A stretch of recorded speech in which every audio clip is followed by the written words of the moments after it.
এক টুকরো কলা পাতা দিয়ে কি করে একটা সুন্দর রেসিপি বানানো যায় চলো আজ শেয়ার করি তোমাদের সাথে। এই রেসিপির জন্য আমি নিয়ে নিলাম রুই মাছ, ছোট করে কেটে নিয়েছি।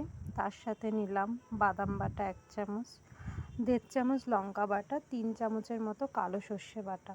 তার সাথে নিয়ে নিয়েছি নুন, হলুদ আর সর্ষের তেল পরিমাণ মতো। নিয়ে ভালো করে মিক্সড করে 20 মিনিটের জন্য চাপা দিয়ে রাখলাম।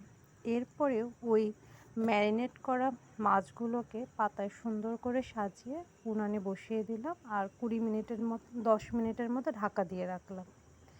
এরপর দেখো উল্টে নিলাম, কি সুন্দর কালার এসছে তাই না? হ্যাঁ, এরপর কিছুক্ষণ রেখে চামচের সাহায্যে উল্টে দিলাম। উল্টানোর পরে আরও 10 মিনিট উনানে রাখলাম।